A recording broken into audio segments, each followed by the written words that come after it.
দেশবাসীকে শোকে ভাসিয়ে চলে গেলেন খালেদা জিয়া। কাল বাগজোহর মানিক মে এভিনিউয়ে জানাজা সমাহিত হবেন জিয়াউর রহমানের পাশে। খালেদা জিয়ার মৃত্যুতে 3 দিনের রাষ্ট্রীয় শোক। জনগণের অধিকার প্রতিষ্ঠায় তার অবদান চিরস্মরণীয়, বললেন প্রধান উপদেষ্টা। আপসহীন নেত্রী ছিলেন খালেদা জিয়া, কর্মের মাধ্যমে অমর হয়ে থাকবেন ইতিহাসে। তার বিদায়ে রাজনৈতিক অঙ্গনে তৈরি হলো গভীর শূন্যতা। এবং সারা দেশে জেগে বসেছে হাড় কাঁপানো শীত, বিপর্যস্ত জনজীবন, সর্বনিম্ন তাপমাত্রা কিশোরগঞ্জে।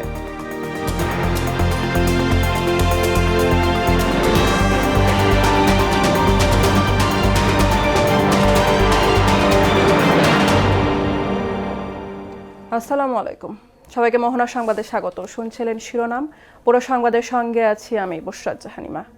মহাকালের সমাপ্তি, বেগম খালেদা জিয়া।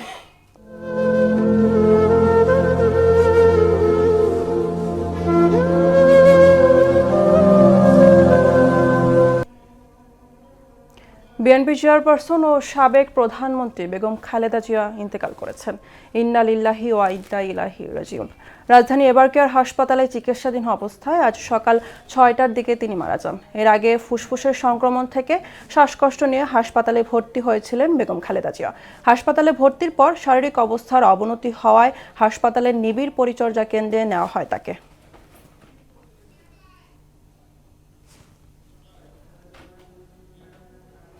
বিএনপি চেয়ারপারসন খালেদা জিয়া আপসহীন রাজনীতি করে গেছেন বলে জানিয়েছেন দলটির স্থায়ী কমিটির সদস্য আব্দুল মঈন খান। সকালে এভারকেয়ার হাসপাতাল থেকে বের হয়ে সাংবাদিকদের তিনি এসব কথা বলেন। দেশের স্বাধীনতা এবং সার্বভৌমত্ব রক্ষায় ওনার ত্যাগ দেশের মানুষ সারা জীবন মনে রাখবেন বলেও জানান আব্দুল মঈন খান। কোটি মানুষ স্তব্ধ হয়ে গিয়েছে, শোকাহত হয়েছে, তারা জানে না তারা কি বলবে। আজকে একটি যুগের অবসান হয়েছে। দেশনেত্রী বেগম খালেদা জিয়া, যিনি গণতন্ত্রের অতন্ত্র প্রহরী হিসেবে তার জীবনের একটি অংশ তিনি বাংলাদেশের মানুষের জন্য বিলিয়ে দিয়েছিলেন। এনে আরো জানাতে রাজধানী এবারকেয়ার হাসপাতাল থেকে যুক্ত হচ্ছেন সহকর্মী তানজিদ ভূঁইয়া। তানজিদ, বেগম খালেদা জিয়ার মৃত্যু ঘিরে এভারকেয়ার হাসপাতালের সবশেষ অবস্থা সম্পর্কে জানাবেন।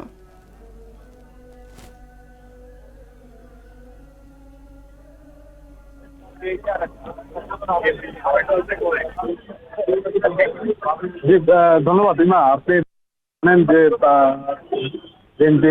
বিএনপি চেয়ারপারসন বেগম খালেদা জিয়া এবং সাবেক তিনবারের প্রধানমন্ত্রী বেগম খালেদা জিয়া আজ মঙ্গলবার ভোর 6টা নাগাদ তিনি শেষ নিঃশ্বাস ত্যাগ করেন এবং সেটি কিন্তু নিশ্চিত করেছেন বিএনপির স্থায়ী কমিটির সদস্য এবং তিনি ব্যক্তিগত চিকিৎসা করেছেন ডাক্তার এজেড জাহিদ হোসেন। তো ওনার সবশেষ তথ্য এবং ওনার যে জানাজা এবং পরবর্তী যেই কার্যক্রমগুলি রয়েছে সেটি সবকিছু নিয়ে কিন্তু গুলশান চেয়ারপারসন বেগম খালেদা জিয়ার যে রাজনৈতিক কার্যালয়টি রয়েছে বিএনপির যে কেন্দ্রীয় রাজনৈতিক কার্যালয় গুলশান, সেখানে কিন্তু স্থায়ী কমিটির সদস্যদের বৈঠক অনুষ্ঠিত হচ্ছে।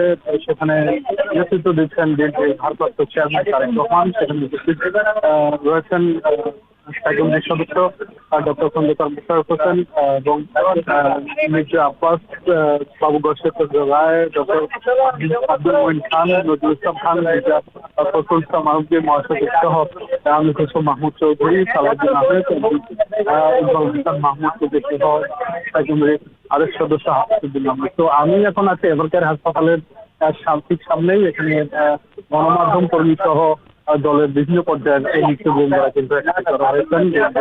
ভারপ্রাপ্ত চেয়ারম্যান তারেক রহমান ওনার নেতৃত্বে এখানের যে সার্বিক অবস্থা, সেই অবস্থার আপডেট কিছুক্ষণের মধ্যেই আমরা জানতে পারবো যে কি সিদ্ধান্ত পরবর্তীতে নেওয়া হবে। কারণ এই এভারকেয়ার হাসপাতালে কিন্তু দীর্ঘ প্রায় 38 দিন কিন্তু উনি এই হাসপাতালে চিকিৎসা নিয়েছিলেন বিএনপি চেয়ারপারসন বেগম খালেদা জিয়া, এবং এই হাসপাতালে কিন্তু তিনি শেষ নিঃশ্বাস ত্যাগ করেন। আমরা ওনার যে ব্যক্তিগত চিকিৎসক রয়েছে ডাক্তার এজেন্ট গাইড হোসেন, ওনার মারফতে এই তথ্যটি আমরা জানতে পেরেছি, এবং তার পরপরই কিন্তু বিএনপি মহাসচিব মির্জা ফখরুল ইসলাম আলমগীর এবং বিএনপি সিনিয়র যুগ্ম মহাসচিব দৌলতুল রিজভী সাংবাদিকদের সঙ্গে কথা বলেছেন, যেটি জানিয়েছেন, এবং ওনারা যেটি বলেছেন যে এই খালেদা জিয়ার চলে যাওয়া, না ফেরার দেশে চলে যাওয়া একটি অপূরণীয় ক্ষতি দেশ এবং জাতির জন্য, এবং দেশের গণতন্ত্র এবং স্বাধীনতা সার্বভৌমত্ব রক্ষায় বিএনপি চেয়ারপারসন বেগম খালেদা জিয়ার যে অবদান, সেই অবদানটি কিন্তু ভুলবার নয়।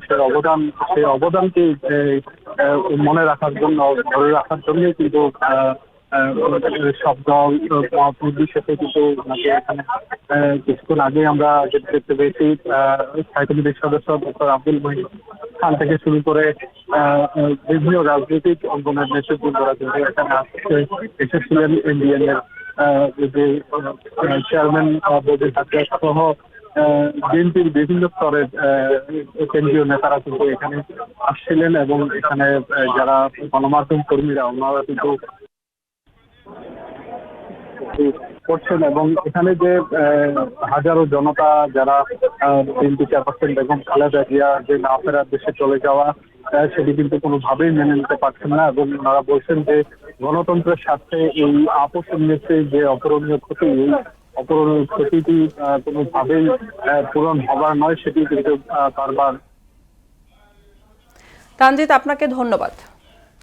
বেগম খালেদা জিয়া বাংলাদেশ জাতীয়তাবাদী দল বিএনপির চেয়ারপারসন, 3 বার প্রধানমন্ত্রী হিসাবে দায়িত্ব পালন করেন। দেশের প্রথম নারী প্রধানমন্ত্রী এবং মুসলিম বিশ্বের দ্বিতীয় নির্বাচিত নারী সরকার প্রধানও ছিলেন তিনি। দেশের গণতন্ত্র পুনরুদ্ধার আন্দোলনে ভূমিকা রাখায় তিনি আপোষহীন নেত্রী হিসাবে খ্যাতি অর্জন করেছিলেন। 1960 সালে শহীদ রাষ্ট্রপতি জিয়াউর রহমানকে বিয়ে করেন। খালেদা জিয়ার বর্ণাঢ্য জীবনের কিছুটা জানাচ্ছেন মাহমুদ হাসান।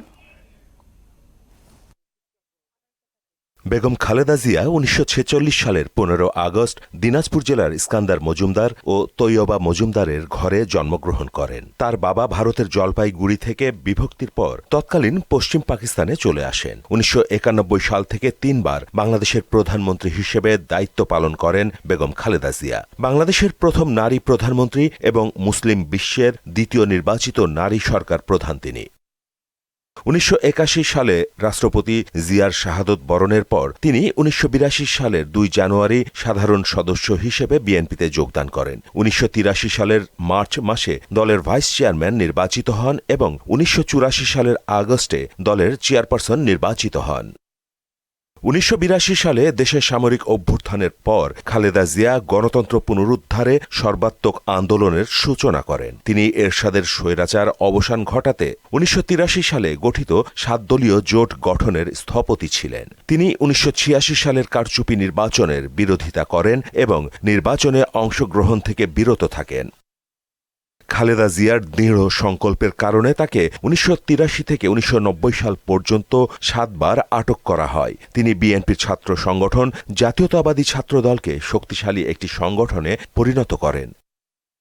1991 সালের 27 ফেব্রুয়ারি একটি অবাধ ও সুষ্ঠু সাধারণ নির্বাচনের মাধ্যমে দেশের প্রথম নারী প্রধানমন্ত্রী নির্বাচিত হন বেগম জিয়া। তার প্রধানমন্ত্রিত্বকালে বাংলাদেশ সংসদীয় গণতন্ত্রে পরিণত হয়। বাংলাদেশের প্রধানমন্ত্রী হিসেবে তার মেয়াদে কিছু বড় অর্থনৈতিক পরিবর্তনের সূচনা হয়েছিল। শুধুমাত্র তৈরি পোশাক শিল্প খাতেই প্রায় 2 লাখ নারী যোগ দেন। তিনি জাতিসংঘে গঙ্গার পানি বন্টনের সমস্যা উত্থাপন করেন যাতে বাংলাদেশ গঙ্গার পানির ন্যায্য হিস্সা পায়। 1996 সালে বিএনপির নিরঙ্কুশ বিজয়ের পর খালেদা জিয়া টানা দ্বিতীয় মেয়াদে প্রধানমন্ত্রী হন, কিন্তু তত্ত্বাবধায়ক সরকারের কাছে ক্ষমতা হস্তান্তর এবং পুনরায় নির্বাচনে অংশ নেয়ার প্রতিশ্রুতির কারণে তিনি 1 মাসের মধ্যে পদত্যাগ করেন। যদিও বিএনপি 1996 সালের জুনের নতুন নির্বাচনে হেরে যায়। দলটি বাংলাদেশের ইতিহাসে সংসদে সবচেয়ে বড় বিরোধী দল হিসেবে 116টি আসন পায় সেই নির্বাচনে। 1999 সালে বেগম জিয়ার নেতৃত্বে বিএনপি, বাংলাদেশ জাতীয় পার্টি, জামায়াতে ইসলামী এবং ইসলামী ঐক্যজোটের সাথে 4 দলীয় জোট গঠন করে এবং ক্ষমতাসীন আওয়ামী লীগের বিরুদ্ধে বেশ কয়েকটি আন্দোলন কর্মসূচি শুরু করে। বেগম খালেদা জিয়া দুর্নীতি ও সন্ত্রাস নির্মূলের প্রতিশ্রুতি দিয়ে 2001 সালে নির্বাচনে জয়ী হন। 2006 সালে তিনি একটি তত্ত্বাবধায়ক সরকারের কাছে ক্ষমতা হস্তান্তর করেন। 2007 সালের সেপ্টেম্বরে তাকে ও তার পরিবারের সদস্যদের নির্বাসনে পাঠানোর একাধিক প্রচেষ্টা ব্যর্থ হয়ে দুর্নীতি তুচ্ছ এবং ভিত্তিহীন অভিযোগে স্বৈরাচারী সরকার গ্রেপ্তার করে। 2024 সালের আগস্টে ছাত্র জনতার অভ্যুত্থানের মাধ্যমে আওয়ামী লীগ সরকারের পতনের পর মুক্তি পান আপসীন দেশনেত্রী বেগম খালেদা জিয়া। মাহমুদ হোসেন, মোহনা সংবাদ। গুলশানে বিএনপির চেয়ারপারসনের কার্যালয়ে স্থায়ী কমিটির মিটিংয়ে অংশ নিতে দলটির মহাসচিব মির্জা ফখরুল ইসলাম আলমগীর, গয়েশ্বরচন্দ্র রায়, মির্জা আব্বাস, মঈন খান, আমানুল্লাহ আমান সহ বেশ কয়েকজন নেতা এসেছেন। খালেদা জিয়ার মৃত্যু পরবর্তী করণীয় নির্ধারণে গুরুত্বপূর্ণ সিদ্ধান্ত এই বৈঠকের মাধ্যমে আসার সম্ভাবনা আছে বলে জানা গেছে।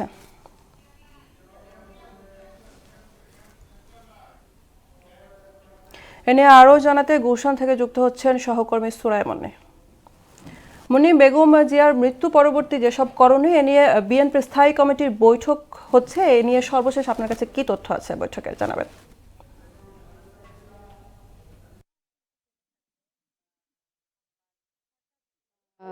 ইমা, আপনি হয়তো জেনে থাকবেন সকাল 6টার দিকে মেডিকেল বোর্ডে প্রফেসর ডক্টর শাহাবুদ্দিন তালুকদার উনি জানিয়েছেন যে বেগম খালেদা জিয়া এখন আর আমাদের মাঝে নেই। তো এরপর থেকেই শোকের একটা আবহ তৈরি হয়ে গেছে পুরো দেশব্যাপী, এবং একই সঙ্গে আমি আপনাকে দেখাতে চাচ্ছি যে একে একে দলের বিভিন্ন নারী কর্মীরা তারা সমবেত হয়েছেন এই কার্যালয়ের সামনে, চেয়ারপারসনের রাজনৈতিক কার্যালয়ের সামনে তারা জড়ো হয়েছেন এবং তারা বিভিন্ন দোয়া খায়ের করছেন এবং তারা একই সঙ্গে অনেকে কিছুক্ষণ পরপর থেকে কেঁদে উঠছেন। তো এরই মধ্যে দলের চেয়ারপারসনের তারেক রহমান উনি এসেছেন, এসে ভিতরে তারা আলোচনা করছেন। বিএনপি স্থায়ী কমিটির বিশেষ বৈঠক হচ্ছে এবং এই বৈঠক শুরু হয়েছে 12টা 38 এবং সভাপতিত্ব করছেন বিএনপি ভারপ্রাপ্ত চেয়ারম্যান জনাব তারেক রহমান। তো এখানে যারা যারা উপস্থিত আছে তাদের ডক্টর খন্দকার মোশাররফ হোসেন, মির্জা আব্বাস, বাবু গয়েশ্বরচন্দ্র রায়, ডক্টর আব্দুল মঈন খান, নজরুল ইসলাম খান, মির্জা ফখরুল ইসলাম আলমগীর এবং অনেকে যারা এখনো আসতে পারেননি। আমির খসরু মাহমুদ চৌধুরী এখনো আসেনি এবং সালাউদ্দিন আহমেদ এখন উনি এসে পৌঁছাননি। তো এরই মধ্যে কিছুক্ষণের মধ্যে হয়তো এখানে আলোচনা, তাদের বৈঠক শেষ হয়ে পরবর্তী করণীয় বিষয় নিয়ে হয়তো আলোচনার একটা বৈঠক করবেন এবং এই বৈঠক থেকে হয়তো পরবর্তীতে কি করা হবে এবং আগামীকাল একটা সাধারণভাবে একটা ধারণা দিয়েছেন যে মানিক মিয়া এভিনিউতে তার জানাজা সম্পন্ন হবে এবং দাফন সম্পন্ন হবে জিয়াউর রহমানের কবরের পাশে, প্রেসিডেন্ট জিয়াউর রহমান কবরের পাশে। কিন্তু এখনো বৈঠক চলছে বলে আমি আপনাকে জানিয়ে রাখছি। বৈঠকের পরে কিছুক্ষণ পর হয়তো বৈঠকের পরে আমাদের সাথে ব্রিফ করবেন বলে আমরা জানতে পেরেছি। তো ইমা, এই ছিল আমার কাছে গুলশান কার্যালয় থেকে সর্বশেষ। মুন্নি, আপনাকে ধন্যবাদ। বিএনপি চেয়ারপারসন ও সাবেক প্রধানমন্ত্রী খালেদা জিয়ার মৃত্যুতে বুধবার থেকে শুক্রবার পর্যন্ত 3 দিনের রাষ্ট্রীয় শোক ঘোষণা করা হয়েছে। এছাড়া আগামীকাল বুধবার সারা দেশে সাধারণ ছুটি থাকবে। দুপুরে জাতির উদ্দেশ্যে দেওয়া ভাষণে প্রধান উপদেষ্টা প্রফেসর ডক্টর মোহাম্মদ ইউনূস এই ঘোষণা দেন।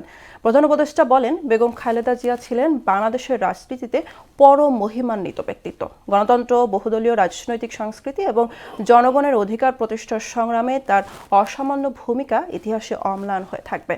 স্বৈরাচার ও ফ্যাসিবাদের বিরুদ্ধে তার আপোষহীন নেতৃত্ব বারবার জাতিকে গণতন্ত্রহীন পরিস্থিতি থেকে উত্তরণের পথ দেখিয়েছে এবং মুক্তির প্রেরণা জুগিয়েছে। দেশের গণতান্ত্রিক রাজনীতির শীর্ষ নেত্রী, সাবেক প্রধানমন্ত্রী ও বিএনপি চেয়ারপারসন বেগম খালেদা জিয়া আর আমাদের মাঝে নেই। ইন্না লিল্লাহি ওয়া ইন্না ইলাইহি রাজিউন। গণতন্ত্র, বহুদলীয় রাজনৈতিক সংস্কৃতি এবং জনগণের অধিকার প্রতিষ্ঠার সংগ্রামে তার অসামান্য ভূমিকা ইতিহাসে অম্লান হয়ে থাকবে।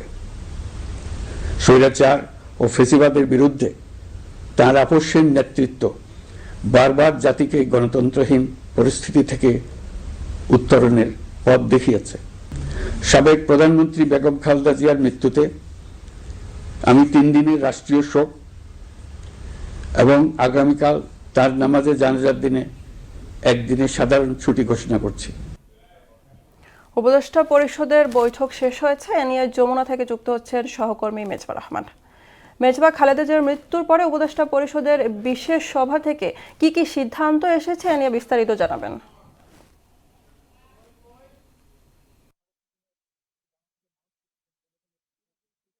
বলছি আজকে বাংলাদেশের জন্য বাংলাদেশের যে মানুষ রয়েছে, জনগণ রয়েছে, সেজন্য একটি বিশেষ শোকের দিন। অর্থাৎ ভোর 6টার সময় ফজরের নামাজের ঠিক পরেই 3 বারের সাবেক প্রধানমন্ত্রী বিএনপির চেয়ারপারসন বেগম খালেদা জিয়া ইন্তেকাল করেছেন। তার মৃত্যুকে কেন্দ্র করে সারা দেশে যেমন শোক বয়ে এনেছে, এবং আমি জানিয়ে রাখতে চাই এই বেগম জিয়ার মৃত্যুকে পরেই কিন্তু প্রধান উপদেষ্টা প্রফেসর ডক্টর মোহাম্মদ ইউনূস একটি বিশেষ জরুরি বৈঠকের আয়োজন করেন রাষ্ট্রীয় অতিথি ভবন যমুনাতে। কিছুক্ষণ আগে বৈঠকটি শেষ হয়েছে। আমি ঠিক যমুনার সামনে অবস্থান করছি, রাষ্ট্রীয় যমুনা ভবনের সামনে।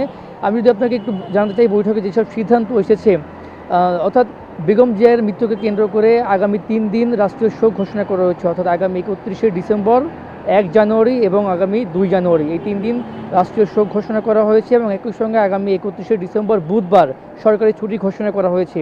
এবং এই 3 দিন আমাদেরকে জানানো হয়েছে যে রাষ্ট্রীয় শোকের যে 3 দিন সরকারি বেসরকারি থেকে শুরু করে স্বায়ত্তশাসিত যে প্রতিষ্ঠান রয়েছে, সেই সঙ্গে শিক্ষা প্রতিষ্ঠানগুলোতে কিন্তু জাতীয় পতাকা অর্ধনির্মিত থাকবে।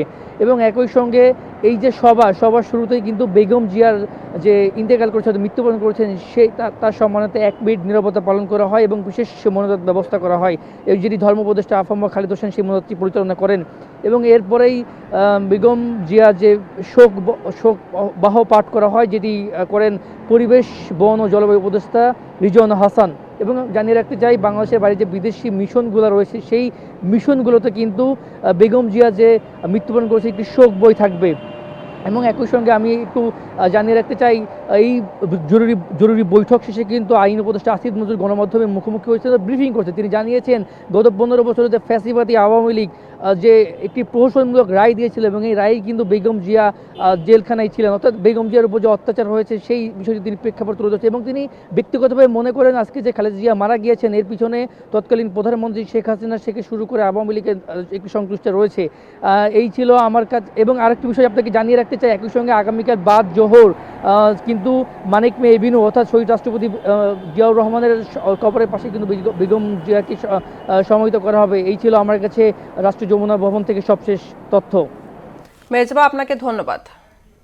সারা দেশে জেকে বসাচ্ছে হাড় কাঁপানো শীত। দেশের সর্বনিম্ন তাপমাত্রা কিশোরগঞ্জের নিকলিতে। ঘন কুয়াশা আর হিমেল হাওয়ায় বিপাকে পড়েছেন নিম্ন আয়ের মানুষ। প্রতিনিধিদের তথ্যে আরও জানাচ্ছেন আফরিন পপি। শীতে নাকাল যশোরের জনজীবন। সারাদিন সূর্যের দেখা মেলেনি। সত্য প্রবাহে ভোগান্তিতে পড়েছে শ্রমজীবী মানুষ। বিপাকে বয়স্ক ও শিশুরাও। গাতা ঠান্ডা, বাতাস লাগতেছে, গাতা চালাতে পারছি না, যাত্রী নেই। আবহাওয়া খুব জটিল এবং খুব কষ্ট হচ্ছে। আমরা সূর্যের কোনো আলো দেখছি না। শীতের দিন যাচ্ছে ততই বাড়ছে, আমরা কোনো কাজকর্ম করতে পারছি না। কুয়াশার জন্য গাড়ি চালাতে সমস্যা আছে, দেখা যায় না কিছু। আপনার অনেক ঠান্ডা পড়ছে। পঞ্চগড়ে ঘন কুয়াশার দাপট আর উত্তরের হিমেল বাতাসে বেড়েছে শীতের তীব্রতা। ভোর থেকে ঘন কুয়াশা ও হিমেল হাওয়ায় জুবুথুবু অবস্থা। প্রচণ্ড শীতে স্বাভাবিক কর্মকাণ্ড ব্যাহত হচ্ছে। পঞ্চগড় সর্ব উত্তরের জেলা, শীতের প্রকোপ অনেক বৃদ্ধি পেয়েছে। এই জন্য শীতজনিত রোগও বৃদ্ধি পেয়েছে। চুয়াডাঙ্গায় ক্রমেই বাড়ছে শীতের তীব্রতা। মৃদু সত্য প্রবাহ বয়ে যাওয়ায় কনকনে ঠান্ডা, হিমেল বাতাস ও ঘন কুয়াশায় বিপর্যস্ত হয়ে পড়েছে জনজীবন। অনেক শীত পড়ছে, গাড়ি ঘোড়া চালাতে পারি না, কোনোদিন কুয়াশায় বেড়াতে পারি না, খুব কষ্ট হয় শীতে। প্রচুর শীত, ঠিক আছে। সারা রাত থেকে আবার এই দিনের বেলা ডিউটি করা মানে খুব সমস্যা হয়ে যাচ্ছে। উত্তরের জেলা দিনাজপুরে দেখা মিলছে না সূর্যের। হিমেল হাওয়ায় বেড়েছে শীতের প্রকোপ। কষ্ট বেড়েছে খেটে খাওয়া ও নিম্ন আয়ের মানুষের। সকালবেলা প্রাইভেট পড়তে যেতে হয়, এখানে হাটে যেতে হয়, এখানে যে কুয়াশা ঠান্ডা, এজন্য আমাদের খুব শরীর সমস্যা হচ্ছে। ঘন কুয়াশা পড়তেছে, আবহাওয়া একটুখানি ভালো দেখা যাচ্ছে, আবার একটু পরিবর্তিতে রৌদ্রের মেঘলা করতেছে। শীত কমছে না লালমনিরহাটেও। দিন যতই যাচ্ছে বাড়ছে শীতের তীব্রতা, সেই সঙ্গে কমে আসছে তাপমাত্রার পারদ। আফরিন পপি, মোহনা সংবাদ। এদিকে সারা দেশে তীব্র শীতে বেড়েছে ঠান্ডাজনিত রোগের প্রকোপ। এক সপ্তাহের ব্যবধানে সিরাজগঞ্জের দুটি প্রধান হাসপাতালে অন্তত 836 জন শিশু নিউমোনিয়া, ডায়রিয়া ও শ্বাসকষ্ট নিয়ে চিকিৎসা নিয়েছে। রোগীর চাপ সামলাতে হিমশিম খাচ্ছেন হাসপাতাল কর্তৃপক্ষ। আশরাফুল ইসলাম জয়ের প্রতিবেদন, জানাচ্ছেন সিফাত রহমান জেসি।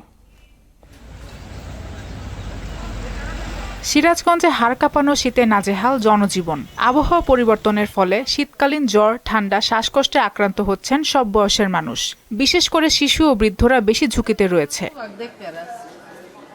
গত 7 দিনে সিরাজগঞ্জ 250 শয্যা জেনারেল হাসপাতালে 380 জন এবং শহীদ এম মনসুর আলী মেডিকেলে 456 জন শিশু চিকিৎসা নিয়েছে। শীতজনিত রোগ নিয়ে হাসপাতালে আসছেন শত শত রোগী। হাসপাতালে আইছি, এখানে ভর্তি করছে, সিট নাই, আমি যে ফ্লোরে নিয়ে বসে আছি। আমার জ্বর, আমার কাশি, বাল ঠেকতেছে না, বমি হয় এবং চোখ মুখ উপর দিকে তাকায়, এরকম আমরা বাচ্চাকে হাসপাতালে ভর্তি হয়েছে আর কি। বাচ্চার ঠান্ডা নিউমোনিয়া হয়েছে, 3 দিন ধরে আসছি, তো এখন নিয়ন্ত্রণে। প্রচন্ড ঠান্ডা আর হিমেল বাতাসে থাকা ধুলাবালি শিশুদের অসুস্থ হওয়ার প্রধান কারণ বলে জানান শিশু ওয়ার্ডের এই চিকিৎসক। আবহাওয়া তারতম্যের কারণে টেম্পারেচার কম বেশি হওয়ার কারণে হঠাৎ করে বাচ্চারা নিউমোনিয়া আক্রান্ত হয়ে যাচ্ছে। কিছু কিছু কারণ আছে, সেগুলোর কারণে বাচ্চারা নিউমোনিয়া আক্রান্ত হয়ে যায়। হঠাৎ করে বাইরে বের হচ্ছে, খেয়াল করতে হবে বাচ্চারা হয়তো যেন বাইরে ঘোরাফেরা না করে, রুম টেম্পারেচার যেন একটু ভালো রাখে, উষ্ণ রাখে। ঠান্ডাজনিত নানা রোগে আক্রান্তদের চিকিৎসা দেওয়ার পাশাপাশি অভিভাবকদের সব বিষয়ে সচেতন থাকার পরামর্শ দিলেন হাসপাতালের সহকারী পরিচালক। যারা অভিভাবক আছেন তাদেরকে আমরা বলবো যে আপনারা দয়া করে যে বাচ্চাগুলো ছোট বাচ্চা অথবা বয়োবৃদ্ধ বাচ্চা, তাদেরকে একটু গরম কাপড় চোপড় যেগুলো আছে সেগুলো পরিধান করাবেন। বাচ্চারা যাতে ফ্রিজের খাবার না খায়, যাতে বাচ্চারা ঠান্ডা পানিতে সংস্পর্শে না আসে, সেদিকে খেয়াল রাখার জন্য আমরা অনুরোধ করছি। শীতজনিত নানা রোগে প্রতিদিন নতুন নতুন রোগী ভর্তি হয়, হাসপাতালের মেঝেতেও চিকিৎসা নিচ্ছেন আক্রান্তরা।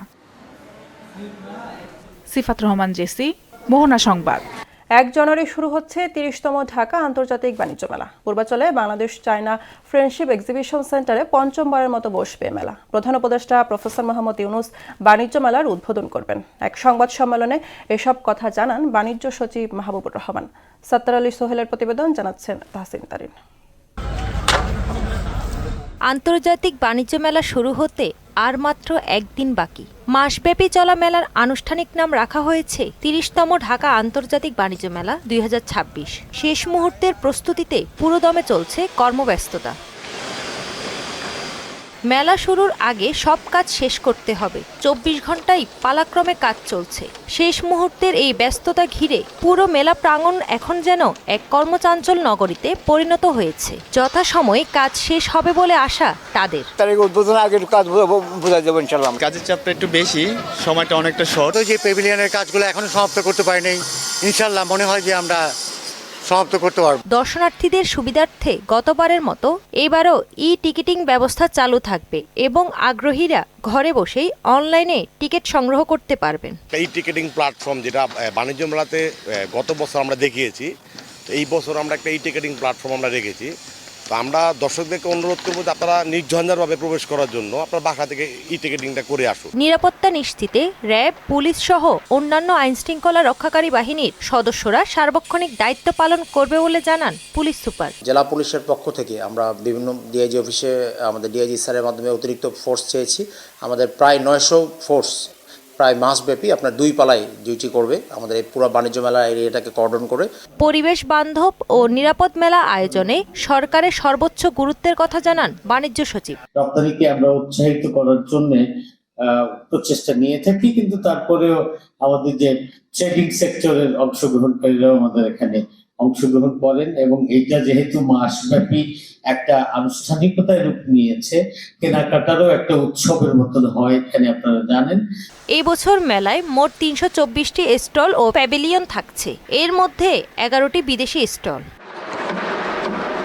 তাহসিন তারিন, মোহনা সংবাদ। খেলার খবর ক্রিকেট। খালেদা জিয়ার মৃত্যুতে বাতিল বিপিএল এর আজকের দিনের ম্যাচ। এক সংবাদ বিজ্ঞপ্তিতে বিসিবি জানিয়েছে, দেশের শোকাবহ পরিস্থিতি ও খালেদা জিয়ার প্রতি শ্রদ্ধা জানিয়ে আজকের দুটি ম্যাচ বাতিল করা হয়েছে। এই দুটি ম্যাচ কবে হবে তা পরে জানাবে বিসিবি। সূচি অনুযায়ী সিলেট আন্তর্জাতিক স্টেডিয়ামে আজ বেলা 1টায় সিলেট টাইটান্স ও চট্টগ্রাম রয়্যালস এবং সন্ধ্যা 6টায় ঢাকা ক্যাপিটালস ও রংপুর রাইডার্স ম্যাচ অনুষ্ঠিত হওয়ার কথা ছিল। বিএনপির চেয়ারপারসন ও সাবেক প্রধানমন্ত্রী খালেদা জিয়ার মৃত্যুতে শোক জানিয়েছে বিসিবি। শেষ করব মোহনা সংবাদ, যাবার আগে শিরোনামগুলো আরো একবার।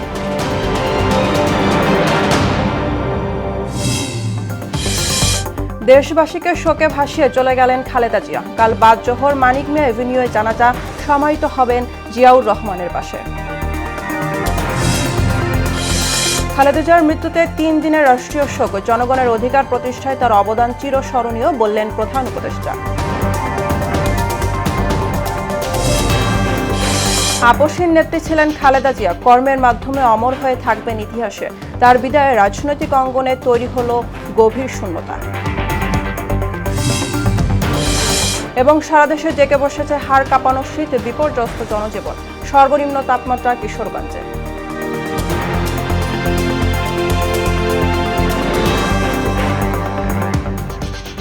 এই ছিল মোহনা সংবাদে। পরবর্তী সংবাদ বিকেল 5:30টায়। এর আগে বিকেল 3টায় দেখবেন সংবাদ এক নজরে। মোহনার সবশেষ খবর জানতে ভিজিট করুন www.mohana.tv। সংবাদ দেখতে পারেন ফেসবুক, ইউটিউব। এতক্ষণ সঙ্গে থাকার জন্য ধন্যবাদ।